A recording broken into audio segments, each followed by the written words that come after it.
नौवीं रानी की ये शर्त थी कि उन्हें एक महल अलग से चाहिए। ये है गुजरी महल, जिसमें बहुत से आर्टिफैक्ट्स हैं और एक नायाब चीज़ है वो है ये, इसे बोलते हैं इंडियन मोनालिसा।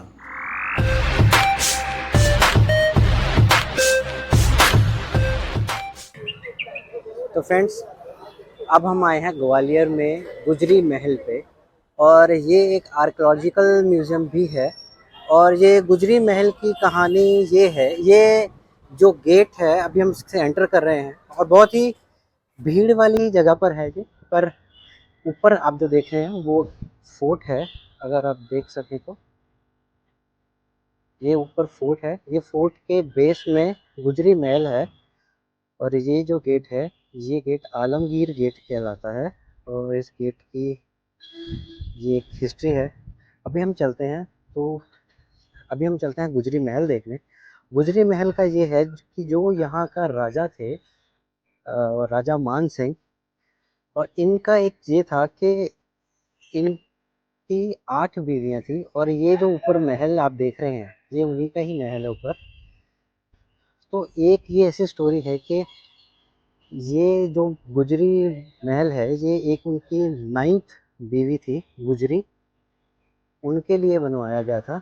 और गुजरी ये था कि राजा जो थे, राजा गए थे शिकार करने, और वहाँ पर उन्होंने देखा कि 2 बैल आपस में लड़ रहे थे। और उन्होंने अपने सिपाहियों को बोला कि उनको अलग करें, पर वो सिपाही अलग कर नहीं पाए। तो वहाँ पर एक लेडी जिनका नाम गुजरी था, और वो गुजर साम्राज्य से बिलोंग करती थी, वो जा रही थी उनके, वो अपने घर के लिए पानी भर कर जा रही थी घड़े का। उन्होंने घड़ा साइड पे रखा और अपने हाथों से ही उसको अलग कर दिया, दोनों बैल को लड़ते हुए। तो राजा बहुत इम्प्रेस हुए। राजा ने बोला कि मुझे इनसे शादी करनी है। वो उनके घर गए और उन्होंने उनके पिताजी से शादी का प्रस्ताव रखा। और गुजरी रानी जो थी, उनकी एक कंडीशन थी कि मेरे लिए अलग से एक महल बनेगा, जो कि महल गांव जैसा होगा। तो उन्होंने गांव जैसा महल बनाया। अच्छा, आपको एंटर करते हैं, यहाँ पर टिकट काउंटर है। और टिकट काउंटर में 20 रुपये इंडियन पर पर्सन, ठीक है। अब हम चलेंगे अंदर महल देखने। और ये रहा महल अंदर की तरफ, ये रहा गुजरी महल। ये गुजरी महल जो करीब 1486 में बना था, 1577 तक ये चला था। और इसकी लंबाई 71 मीटर है, चौड़ाई इसकी 60 मीटर है। जो राजा मानसिंह तोमर थे उसकी 9th वाइफ का ये महल है। जैसे गुजरी रानी थी, उसका रियल नेम था नन्नी। नन्ही। जैसे नन्नी, जैसे इस महल में उनका बेडरूम और गेस्ट रूम और इनका संगीत कक्ष है। इसमें जो संगीत का काफ़ी शौक था राजा मानसिंह तोमर को, तो उनमें सारे इंस्ट्रूमेंट वगैरह सारे आपको मिलेंगे इन चीज़ों में। और जैसे इसके बाद आप चलते हो तो इसमें तो ये महल जो है ये सारा म्यूजियम बना दिया था। यस, जो पहले ये खाली बिल्डिंग थी, फिर इसको म्यूजियम बनाया गया है। म्यूजियम जब बनाया था 1920 में, इसको म्यूजियम बनाया गया था। और ये क्या चीज़ है, ये जो सामने? ये सामने आपको जंगल का दृश्य दिखेगा। नहीं नहीं, ये जो ऐसे स्टेप बने, ये झरना है क्या? ये झरने वहाँ से पानी टपकता था, ये नाली यहाँ से पूरा पानी बाहर जाता था। अच्छा, ठीक है। आइए ये एंटर।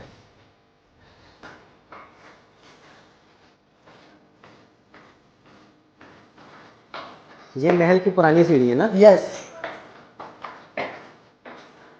ठीक है।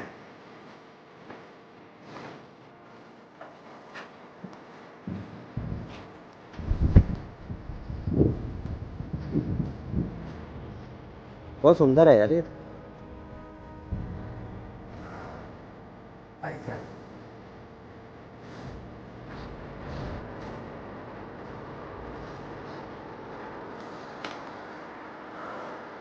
ये अशोका पिलर जो है ये असली का है? यस, जो विदिशा से मिला था 5th सेंचुरी में। विदिशा से? यस। हाँ। ये स्टैचू अपना सूर्यदेव भगवान का, जो इसमें आपको 2 फेस देखते हैं। जो मॉर्निंग में सूर्यदेव उदय होते हैं तो उनका फेस आपको दिखेगा ये ऐसा, ठीक है। और ये किरणें आपको फैलती हुई दिखेंगी। इस वाले पार्ट में आप देखते हो तो इसमें आपको ढलता हुआ इवनिंग सूरज, जो ढलता हुआ सूरज होता है, हाँ। वो चीज़ है आपको किरणें डाउन दिखेंगी। एक ही पत्थर की स्टैचू है ये, पूरा इसको बनाया गया किरणें यहाँ नीचे आ रही हैं। है। यस। हाँ, उधर ऊपर है, हाँ, ऊपर भी ऊपर है। ठीक है। ये अपना वो है मकर शिखर है, इसका निचला भाग, जो 1st सेंचुरी का स्टैचू है। ये है क्या? यस, मकर मकर शिखर। अच्छा। जो उसका निचला भाग है, जो उसका इसके ऊपर जो एलिगेटर रहता था ना, मगर उसको बोलते हैं, हाँ उसका डिस्प्ले में आना था, तो उसके लिए उसको वहाँ लगा दी, शिफ्ट कर दिया गया। ठीक है। ये अपना और ये मूर्तियाँ तोड़ी क्यों हैं? ये अपना औरंगजेब आया था, उस समय ये मूर्तियों को तोड़ा गया है। ये सब अच्छा। मूर्तियाँ उन लोगों ने खंडित की गई हैं और उनको दफना दिया था। अच्छा, ये बाद में खोद के निकाली? ये जो मतलब खुदाई करते थे, जहाँ सबसे ज़्यादा मूर्ति आपको विदिशा से मिलेंगी, क्योंकि ये अपना सिंह शिखर है, जिसमें आपको एलिफेंट और घोड़े और बैल दिखेंगे इस स्टैच्यू में। ये अपना ताड़ वृक्ष, जो ताड़ वृक्ष, खाली ठीक है। एक पिलर था, तो जो कलाकार ने इसका पेड़ का दृश्य दिया, जो सबसे टफ स्टैच्यू होता है ये, जो पार्ट फल में और पत्ते में जो डिस्टेंस होना, हाँ। जो पत्थर पे इसको ताड़ के पत्ते बोलते थे। ये सिंगल स्टोन है ना? एक ही यस, स्टोन पे बना है। हाँ पूरा, जो उनकी टहनियाँ है, ये सारे उनको पत्ते लगाए गए थे। ये अपना एलिगेटर है 2nd सेंचुरी का। ठीक है।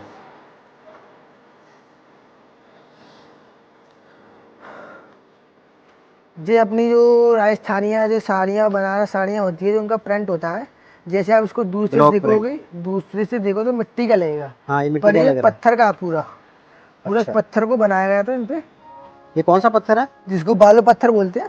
बालू पत्थर और यस, सैंडस्टोन? यस, बालू पत्थर, ठीक है। ये दोनों पत्थर मतलब इनकी नक्काशियाँ हैं, जो इसमें आपको बनाए गए हैं उनको, जो मतलब साड़ियों पे पेंट किया जाता है लहंगों द्वारा। और ये कमरे क्या हैं? ये रानी का बेडरूम था। अच्छा, ये रानी का बेडरूम है। यस,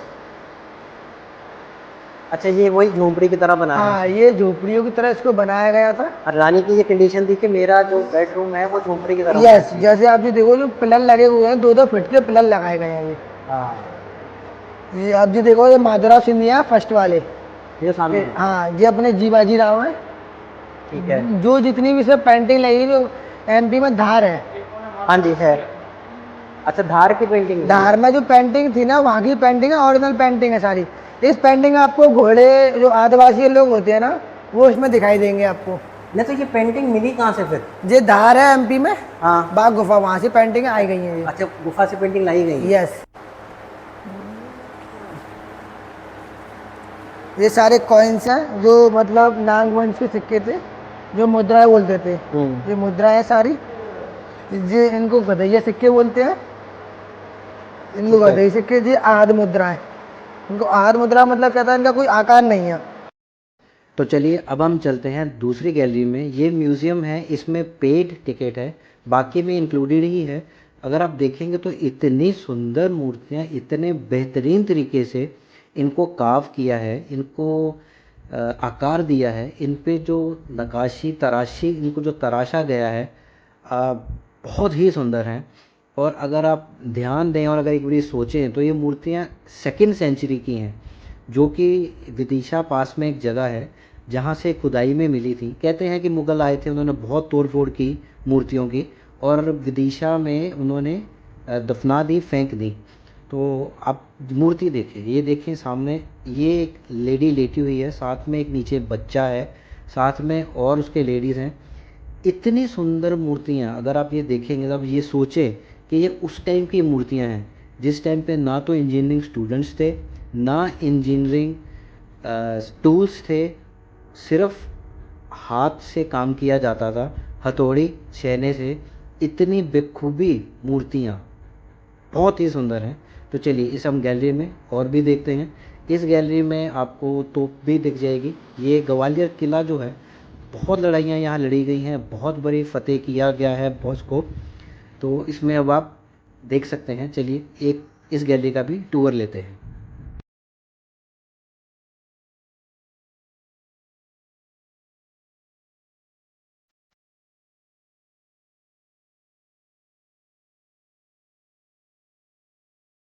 तो अब हम किले के बीच में जो उसका कोर्टयार्ड है वहाँ देखेंगे। तो जितनी भी मूर्तियाँ हमें इधर से विदिशा से आसपास से जो मिली थी, उनको यहाँ पर इन्होंने बहुत ही अच्छे तरीके से संजो कर रखा है। बहुत ही प्यारी कलाकृतियाँ हैं। देख के लगता है कि इंडिया का कल्चर कितना रिच था, जो आर्टिसंस थे वो कितने कैपेबल थे, विदाउट एनी टूल्स मार्क्स, जो ने इतने प्रिसाइज इन्होंने मूर्तियाँ बनाई हैं। लिटरली फ्रेंड्स, अगर आप एक बारी आएंगे तो यू विल फील प्राउड कि इंडियन आर्किटेक्ट, इंडिया की साइंस किस लेवल पर थी, और वो किस लेवल से प्रिसीजन से चीज़ें बनाते थे। चलिए आपको मैं एक चीज़ दिखाता हूँ। इसी में ये देखिए, ये जो सामने आपको दिखा है, इसके नीचे एक गहरा एरिया है। कहते हैं कि उस पे जब रानी थी, तो रानी ने बोला था कि मुझे अपने गाँव, जो उसका पास में गाँव है रेने, वहाँ का पानी भी चाहिए। तो वहाँ से पानी इस नीचे अंडरग्राउंड में रखा जाता था। ये देखिए फ्रेंड्स, ये ओल्डेस्ट रोड है ग्वालियर की, जो कि जाती है चतुर्भुज टेम्पल को। तो ये भी अभी हम चल रहे हैं ऊपर, आप देखेंगे तो चतुर्भुज टेम्पल की तरफ ही हम चल रहे हैं। और यही रोड है जो पीछे, अगर आप देखेंगे तो गुजरी महल जो है ऊपर मेन ग्वालियर फोर्ट से भी कनेक्टेड है, और यही रोड से ही पीछे पीछे वो कनेक्टेड भी है। अगर आप इंटरनली जाना चाहें तो ये रोड आगे भी जाती है टेम्पल ग्वालियर फोर्ट तक भी। तो चलिए अंदर चलते हैं, एक बारी टेम्पल भी देखते हैं। और कहते हैं ये टेम्पल भी बहुत सुंदर है। सेम इंडियन आर्किटेक्ट, जैसे हिंदू आर्किटेक्ट बनता है वैसे ही गेट्स हैं, और ये हुक्स हैं जहाँ पर पहले गेट लगा था। और चलिए लेट्स सी कि और हमारे खजाने में क्या क्या है।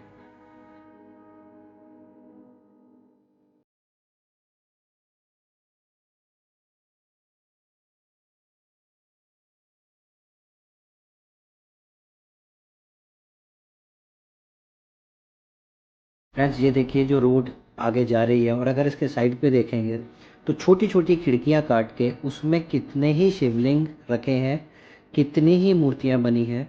पर अफसोस बहुत सारी मूर्तियां शिवलिंग खंडित हैं। पर जितना भी नुकसान हो, ये हमारी धरोहर है, हमारा हेरिटेज है। इसे हमें अब भी संभाल के रखना है। और हो सके तो फ्रेंड्स अपने न्यू जनरेशन्स को भी ऐसी जगह पर लाइएगा जिनसे उन्हें भी पता लगे कि इंडियन कल्चर बहुत रिच कल्चर है। तो देखिए ये रोड ऊपर तक जा रही है, और ये कुछ बारीक, अगर आप देखेंगे तो इतनी बारीक आर्किटेक्ट इतनी अच्छी स्कल्पचिंग की है। चलिए फ्रेंड्स,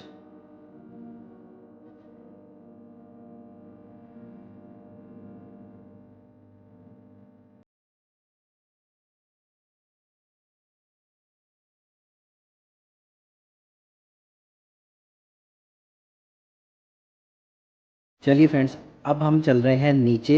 ये वही जगह है जो मैंने आपको मेन कोर्टयार्ड में दिखाया था, एक हट से बनी थी, जिसके नीचे बहुत ही गहरा एरिया है जिसमें पानी था। तो चलिए हम नीचे चलते हैं। नीचे जाके आपको मैं एक नई सी चीज़ दिखाऊंगा, बहुत अजीब चीज़ है। नीचे एंटर करते ही, ये पहले पानी एरिया था बट इन्होंने म्यूज़ियम सा बना दिया है। ये पेंटिंग्स है, और ये राजा के बारे में लिखा है। वही लिखा है कि कैसे राजा को वो दो बैल दिखे, उनको अलग किया रानी ने। ये देखिए पेंटिंग में देखेंगे तो राजा शिकार पर थे, और ये वो बैलों को रानी ने अलग किया था।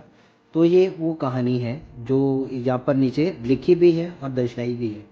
बहुत सारे इसमें म्यूज़िकल इंस्ट्रूमेंट्स हैं। आप देखेंगे तो जैसे पुराने किलों में राजाओं को म्यूज़िकल इवेंट्स अच्छे लगते थे, तो वैसे ही हैं। चलिए अब हम चलते हैं।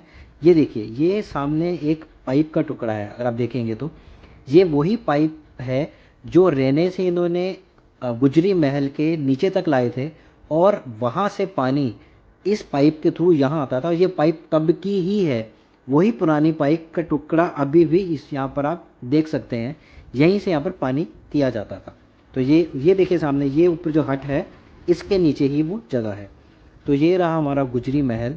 और आप, अगर आप इसका कोर्टयार्ड देखेंगे तो गाइस बहुत सुंदर है, बहुत ही बखूबी, बहुत अच्छा बनाया है। रानी की एक कंडीशन और भी थी, वो ये थी कि राजा जब भी किसी भी अपनी जंग में जाएंगे या शिकार पे भी जाएंगे तो रानी उनके साथ जाएंगी।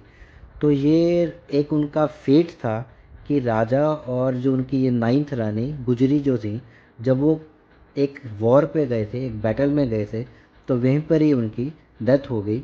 और ये थी उनकी एक प्रेम कहानी, जो राजा ने एक रानी के लिए एक महल बनाया, और बखूबी वो एक साथ ही दोनों इस दुनिया से अलविदा हुए। गाइस एक चीज़ और नोट कीजिएगा, यहाँ जितनी भी मूर्तियाँ हैं वो सेकेंड सेंचुरी से लेके 10th सेंचुरी तक की हैं। तो फ्रेंड्स ये है शाल भंजी का मूर्ति। ये बहुत ही सिक्योर्ड ग्लास है अंदर और बाहर ये लोहे की सलाखें हैं जिसके अंदर इनको बहुत सिक्योर्ड रखा हुआ है। ये मूर्ति 10th सेंचुरी की है और इसे गयासपुर डिस्ट्रिक्ट विदिशा के पास वहाँ से इसको निकाला गया था। और इसके लिम्स मतलब इसकी टांगे हाथ नहीं हैं, टूट चुके हैं। और जब इसको निकाला गया था तो इसका फेस भी नहीं था, बट लकीली फॉर्चुनेटली इसका फेस मिला और इसको दोबारा रिस्टोर किया गया। आप इनके नेक पे इनके फेस और उसका एक लाइन अभी भी देख सकते हैं। इस मूर्ति ने इंडिया को बहुत बार प्राउड फील कराया है क्योंकि ये मूर्ति कई एग्जीबिशंस में वर्ल्ड वाइड जा चुकी है। 1985 में इसने अपने एक एग्जीबिशन में पार्टिसिपेट किया था और वहाँ पर इसकी cost around 60 lakh rupees estimate किया गया था। एंड फ्रेंड्स ये 1985 की बात है। उसके बाद कई एग्जीबिशंस वर्ल्ड वाइड में ये पार्टिसिपेट करती रही है और वहाँ पर ये ऑन टॉप ही रही है। आज की अगर डेट में देखें तो इसका 200 करोड़ का इंश्योरेंस भी है, बिकॉज ये मूर्ति बहुत ही रेयर है। और इसीलिए इसका नाम इंडियन मोनालिसा या फ्रांस ने एक नाम इनको नाम दिया है मोनालिसा इन स्टोन। ये मूर्ति आप ध्यान से देखेंगे तो आप कहीं से भी देखें ये मुस्कुराती ही दिखेगी और इसकी वर्ल्ड वाइड बहुत डिमांड रहती है, इसीलिए ये बहुत सिक्योर है। नॉर्मली आपको ये नहीं देखने देते। एएसआई की परमिशन के बाद एएसआई मतलब आर्कोलॉजिकल सर्वे ऑफ इंडिया, उनसे आप बात करके इनका जो चैम्बर है उसमें आप जाकर देख सकते हैं। इसमें 4 गार्ड्स रहते हैं बाहर एंड ये अंडर लॉक ही रहेगा, आप लॉक से ही देख सकते हैं। तो फ्रेंड्स ये रही हमारी एक और हेरिटेज का एक और पार्ट। Thank you.